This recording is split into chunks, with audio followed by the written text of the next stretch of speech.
Magic What If? Finding New Wind by Boyd Campbell.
Sometimes people replace the phrase science fiction with speculative fiction. That changes the focus of the idea from what can science do to what can we do with science. That changes everything. One of the people who changed my life was Ray Bradbury. Often at this point people say, the famous Ray Bradbury? Yeah, him. What changed my life about Bradbury wasn't how great he was, although that was clearly a factor, but how kind he was. Kind especially to a somewhat loud and odd and curiously large boy from Mississippi. He wasn't uniquely kind to me. He lived in kindness and surrounded himself in kindness, but none so much as the kindness he had for his childhood friends, Ray Harryhausen and Forrest J. Ackerman. Together they are quite literally the science fiction that made me. Of the many photos there are of them, my favorite is when they're three little old men in wheelchairs, holding hands like schoolboys on a school outing. Their bodies grew old and grew weak, but their hearts never did. There came a time in his life when Bradbury did more teaching than writing, although his writing that teaches is some of the best out there. That's when I knew him. He talked a great deal about the magic what if of fiction, particularly how it applies to science fiction. What if firemen made fires rather than put them out? What if we went to Mars? What if men learned to travel in time like we travel in space? He said, science fiction is any idea that occurs in the head and doesn't exist yet, but soon will, and will change everything for everybody, and nothing will ever be the same again. A friend loves science fiction. Because season 5 begins next week, I recommended For All Mankind to her. I've been rewatching seasons 1 through 4, getting ready. What I love about this show is that it speculates, not on science, but on culture and politics. So far, there's nothing in the show that hasn't either already been done by NASA, or has been seriously considered, or is currently in the planning stages. The speculative part of the show is that the Soviet Union beats us to the first man into space, which did happen, and beats us to the first man on the moon, which very nearly happened. Because America was second, it pushed us to be an even greater America. Sometimes winning isn't what makes you great. Sometimes trying harder is what makes you great. It's not all roses. The heated competition means a number of things. Nixon isn't impeached. He serves out his term. Carter goes into Congress. John and Bobby Kennedy are still killed, but Teddy becomes president after Nixon. He pardons Nixon for Watergate, but then a sex scandal breaks out about a woman he knew in Chappaquiddick. It's all very familiar, but very different. Reagan beats Kennedy. The shining city on the hill, becomes a shining city on the moon. All of it is very real science that exists here and now, although they don't explain where the extra money comes from. One day, a friend explained to me how economics work on Star Trek. I love people who are smarter than me. For All Mankind is written by a bunch of Star Trek veterans.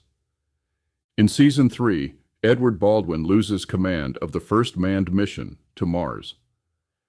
He loses it to his close friend and colleague, Danielle Poole. He joins with his ex-wife, who sold her second husband's space tourism business to a rebel investor, who decides to turn the failed space hotel into a vehicle that can support a manned mission to Mars. Science fiction fans will immediately recognize the shape of the hotel as it invokes the spoke and wheel space station design in 2001, yet another hard science fiction classic. Karen Baldwin is a complicated character. Her fear for the life of her test pilot turned astronaut husband after the death of their only child makes her an unstable person. She has twice had an affair with astronaut Gordo Stevens' young and unstable son. I guess Stacy's mom really does got it going on. His instability causes a problem in her life, although he's a great astronaut. I'm not going to spoil you on the fate of the younger Stevens, or his brother. Finding lost love is a regular theme in the show. It's terribly romantic, which makes it great television, but it's also terribly optimistic, which makes it great science fiction. Another theme is this idea of sailing into new winds that I talk about so often. Ed Baldwin sails into new wind by trusting the wife who cheated on him and left him to devise a plan to beat NASA, the Soviet Union, and China to Mars. My point about sailing into new wind is that you cannot win by sailing into someone else's wind. It's physically impossible. Their sails block the wind from your sails. You're sailing into a shadow of winds. This is why, in yachting, there's such a vicious battle for the upwind spot. You cannot win without it, although if you're clever, you can loop around behind them and usurp their upwind spot. For a long time, I fought this very simple idea by trying to sail into the shadow of my father's sails. Often at night, when decent people are settled down, the everything kid and I will use text messages to reflect on our lives, our worlds, and my stories. She doesn't like the history ones, she likes the personal ones. My personal and emotional life is such a disaster. I've always needed the counsel of a woman with large eyes and a clear heart. Several of my readers played that part in my life. She's a recurring character. The everything kid, the everything husband, the everything child. 1 and 2 gives me such hope for Mississippi, although I fear we shall lose the everything child number 1 for either New York or Hollywood, or maybe even Paris. 50% is about the best Mississippi can hope for when it comes to keeping our children. One thing I've been writing about recently that she found reason to comment on was the absolute insanity of how my father and so much of Mississippi responded to a very young Uncle Boyd dumping more and more responsibilities on him, responsibilities he wasn't ready for or even wanted, except the zoo. I loved my time at the zoo. In Daddy's defense, it happened to him, so why shouldn't it happen to me? My Uncle Boyd's body wasn't even cold yet when they started moving Daddy into his positions. He survived it, so should I, right? There's also the matter of losing his namesake. He didn't die, but he became too ill to become James Campbell Jr. in anything but name. The second child held some resentment for how the world treated the first child, so he wasn't very cooperative with Daddy either. Here comes Boyd, so desperate for Daddy's approval and love. I'd do anything, even if it was killing me.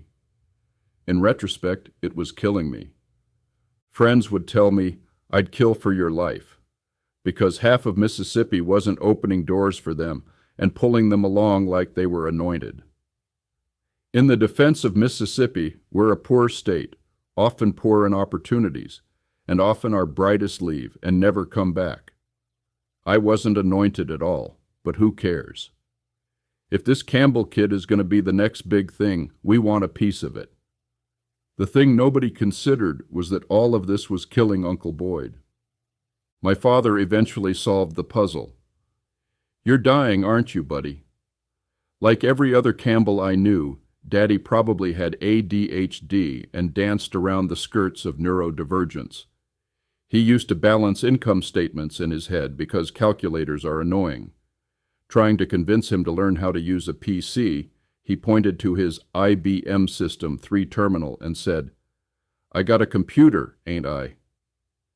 He used it to check the daily collections of every store. A $2,000, already out-of-date terminal to do something he could have done with a phone call. When Daddy died, I had not new wind, but a wind vacuum. Mirror flat waters mean death for sailors. Sailing into dead seas, I returned to my last safe port, Millsaps College, hoping to find new wind, but finding only more Dead Sea, but so many wonderful friends. To survive, I did a number of things. For one thing, true love, if it exists, was out. Letting anyone, no matter how great, put energy back into my life was out. I do not deserve that. There's no room for it in my life, and I can survive without it. There are moments, though, when I can make someone's new idea into something huge and beautiful. By itself, that's pretty remarkable.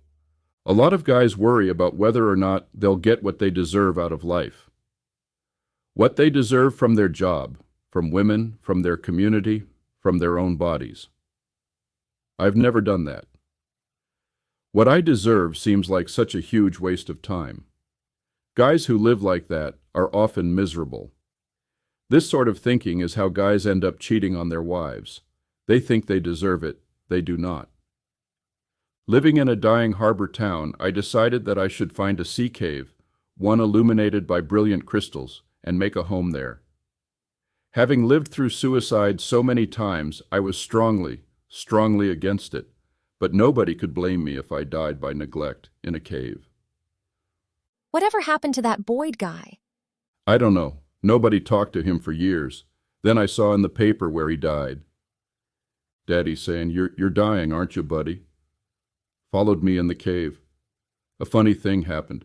When death finally came, when the story was near its end, when I finally found a way to the destination I longed for, a funny thing happened. I felt something. Wait. No, I mean it, wait. Can you feel that? Can you feel that? We don't know what you mean, sir, the paramedic says. It's wind. There's new wind, I shout. Obviously, it didn't happen like that, but it did. The wind I lost trying to be my father returned. I could smell his coffee breath and aftershave. New wind. I don't know what the future holds. The friend who loves science fiction said I should paint more. How much more? Every day. Guess what? She was right. Doing a new drawing or new painting every day has almost doubled my word output. I suspected she might be right. She's been right a long, long time. After TW's funeral, I panicked. There were no words. No words. For a moment, I thought to do what I did going into the cave. I got into bed and pulled the covers over my eyes. I texted the little bird. I broke it. There are no words. 2 hours later, the words were coming faster than I could type them, and I typed pretty fast. The wind returned. Fairly often, I recommend sailing into new wind for Millsaps, for Jackson, for Mississippi, for America, for the United Methodist Church. You cannot win sailing into the shadow of anyone else's sail. I apply this advice to my own life. Finally, to my own life. Funny thing that there's always new wind if you look. A friend once described science fiction as stories about the stars. Stars are giant exploding storms of matter and energy. Funny thing though, they create new wind.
The Life of Boyd is a reader-supported publication. To receive new posts and support my work, consider becoming a free or paid subscriber.